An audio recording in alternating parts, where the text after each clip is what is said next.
guys, it's your girl Megan. Alright, so we're back today with another Meal Prep Sunday.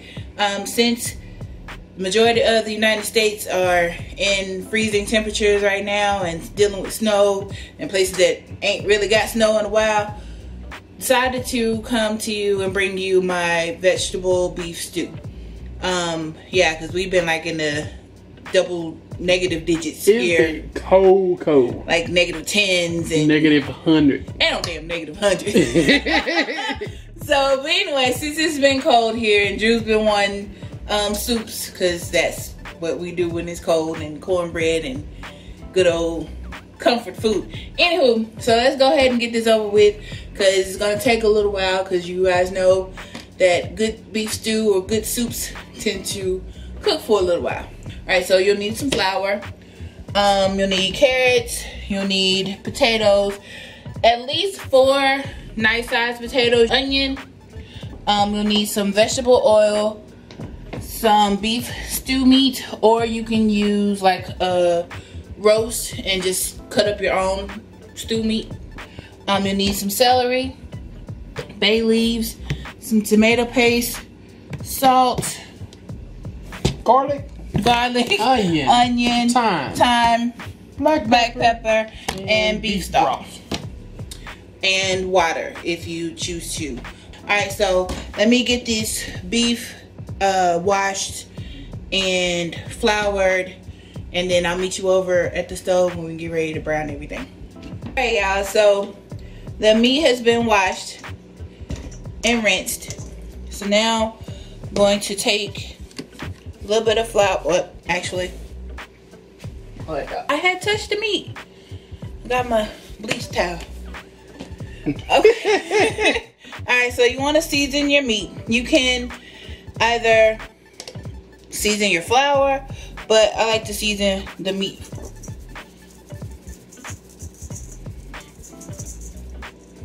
Alright, so we got some salt, some onion powder,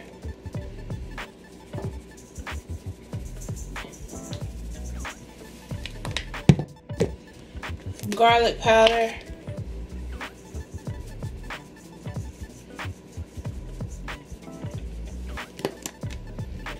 and some pepper.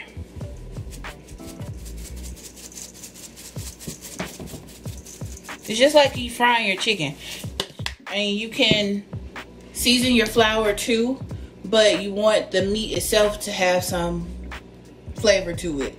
So that's why. Also, I have about 4, I don't know how many tablespoons of vegetable oil. I got some vegetable oil in my Dutch oven heating up so that I can brown the stew meat. So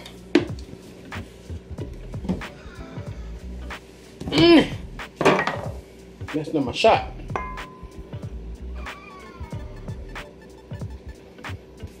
if I had to measure, I would say that would be about 1/4 of a cup of flour. Y'all know how I do. Go in, make sure everything is coated. Are you scared to get your hands dirty? Nope, not at all.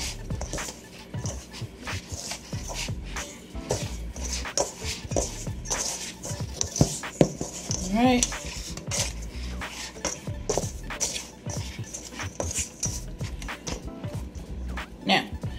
Now I'll meet you back over the stove once the oil is heated. All right, so our oil is warm. So now you just want to drop your meat in there. Don't overcrowd your pot. You want it to brown. If you have to do it in batches, you don't want to come part. Okay. That's mine right there. Mine. If you have to do it in batches, then so be it. But make sure that you can see the bottom of the pot. You don't want to overcrowd it. See, I would have just dumped all of them in there and stirred it around. I know. How you know? Because I know you. So really, you don't need to cook it. You're just trying to brown it. You're just trying to brown it. Because it's going to cook in the pot with the rest of it. Yep. See, I figured that out. So for 2 hours, they gotta do something in that pot. Alright, so save that extra flour because you're gonna need it. So just sit it off to the side. What you gonna need it for? To make the gravy or something? Right, because you're gonna make a slurry or another thickening agent. Get out of it. I was stepping. No, you ain't. While that's browning, you're gonna need a plate. So I'll sit that over there. So just what's the plate for? because you're gonna take it out, take the meat out, and sit it over there to the side. But while your meat is browning, go ahead and cut up your onions.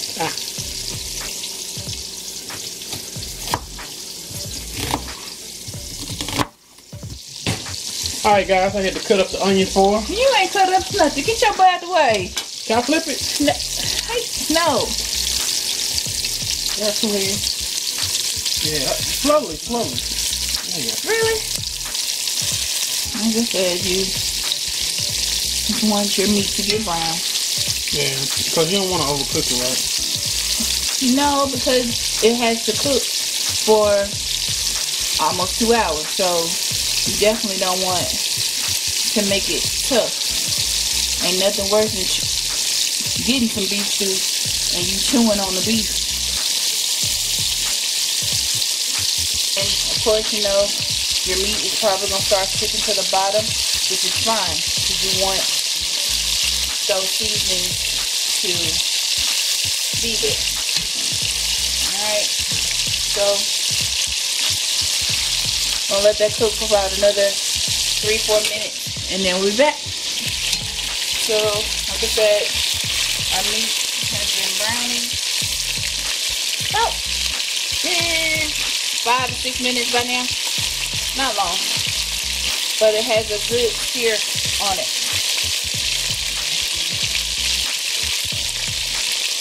Alright, so let's take them out.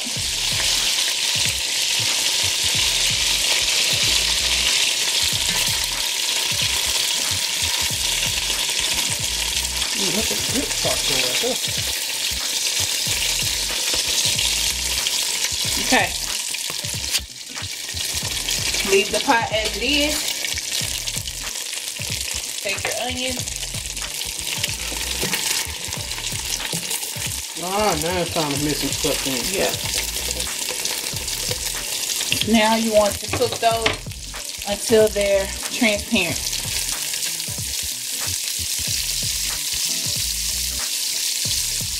And I have my heat on like medium high.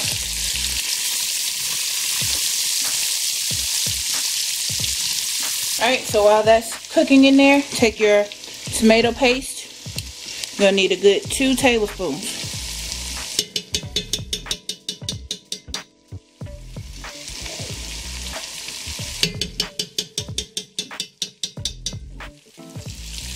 And you want to cook this until that tomato taste has been cooked out, if that makes sense.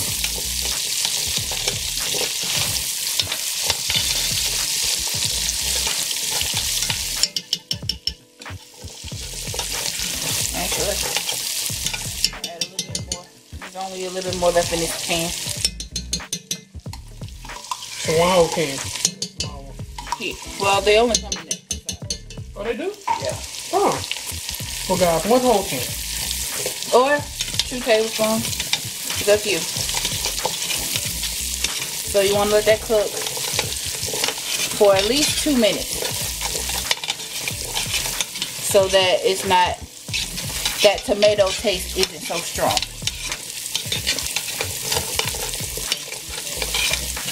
You see it's getting all stuck to the bottom. That's what you want.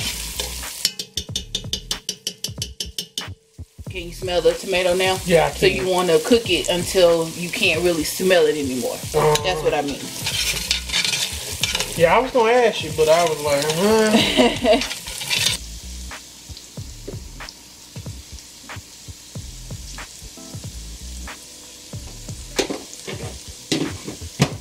Okay.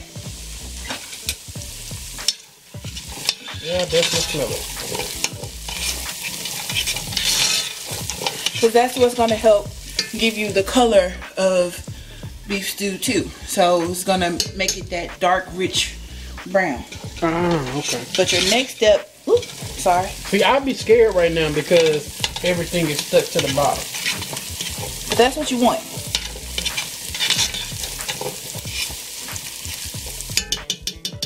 Okay. Now, you take that flour that you had left, or if you didn't have any, add at least about 2 tablespoons.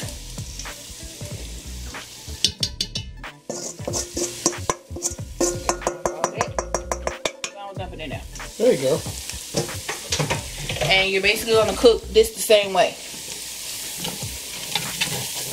You want to cook it until that floury taste is no longer there, like you're making gravy. Now you got all that yummy goodness down there. So at this point, you want to add either your water or your beef stock. I'm using beef.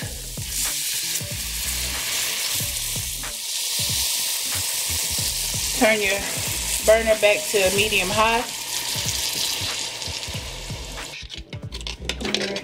So as you are scraping, it's loosening off the bottom, and that's what you want.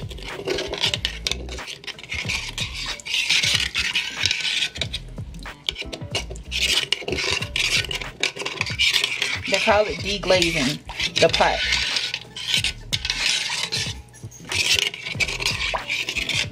And you're basically just scraping all that flavor off the bottom. I was wondering what was going on there.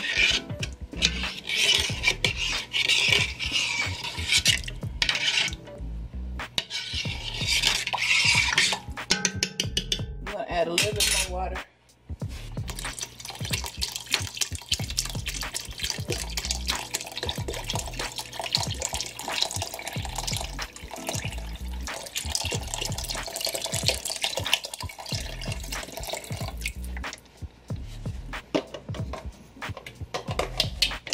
Well, the cooking process will definitely slow down.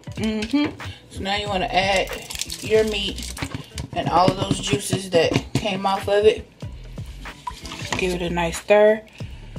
Like I said, scrape the bottom because you want all that to come up.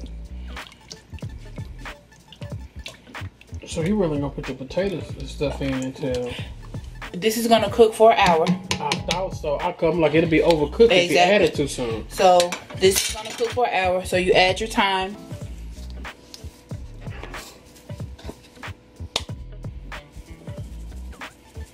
I was wondering that. Okay.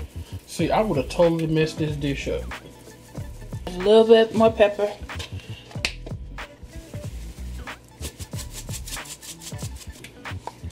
Garlic powder.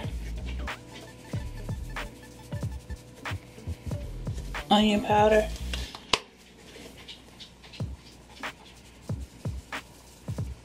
Some salt. Some salt.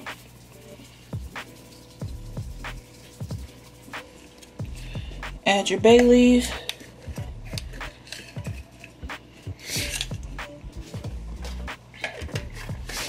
And you want to bring it to a boil. And so nothing's in here but your meat, your onions, and your tomato paste, and a little bit of flour.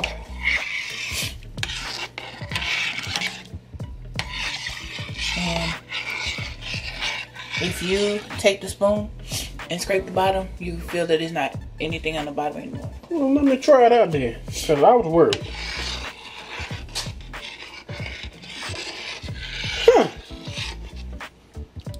Well, I'll be. Alright, so good job. Like I said, you're gonna turn it up to bring it to a boil.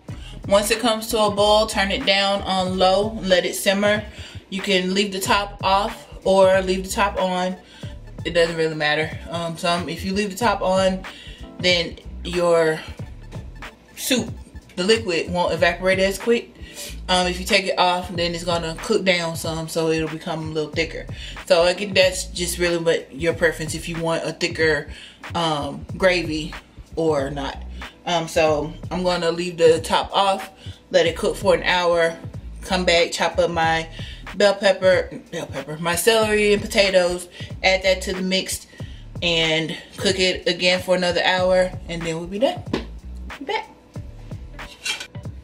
Alright guys, so we're back. It's been an hour and our stew has been simmering.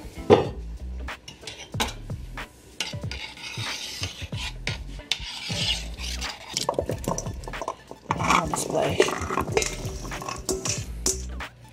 We like a lot of veggies, so add it in.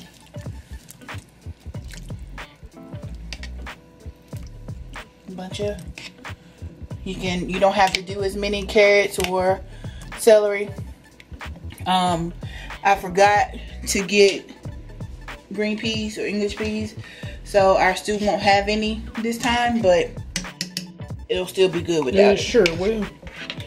As you see, it's already starting to thicken up even more just by adding that stuff in it. Get out of there. Alright, so you can add more. I wouldn't suggest adding more beef stock or water to it. Just wait and see, because it still has to cook for another hour. So you want to wait until that time to see if you need more or not. So I'm going to cover it again. Go ahead and make this cornbread and then let it cook for another hour, and then we'll be done. Hey guys, so our stew has been cooking now for 2 hours altogether. Smell good. And I need to get the bay leaves. Okay, see one. You see one? Yeah, there you go. There you go. Yeah. You just stick your hand down there. Lies you tell. God damn it. Yahoo. Huh? What you say? Alright. It's been cooking for 2 hours. And there you have it. Nice, chunky. I'm sorry, go ahead. Just looking at damn cornbread. Nice, chunky vegetable stew. With a thick, but not too thick, gravy. So yeah, like I said, you want to make sure that your potatoes have some texture to them. You don't want them to be mushy. So they're not crunchy, but they have some texture to them. That's it. So for those winter days ahead that you guys might want to cuddle up on the couch with a nice bowl of stew and Lifetime movie, which is my favorite. So you guys go ahead, and I'll leave the recipe in the description box below. Give this video a big thumbs up, subscribe if you haven't, and share this video on all of your social media however you see fit. Alright guys, bye. Hey family, thanks for watching. Please be sure to follow us on Facebook, Twitter, and Instagram. Also, check out our latest video and be sure to subscribe. Bye guys.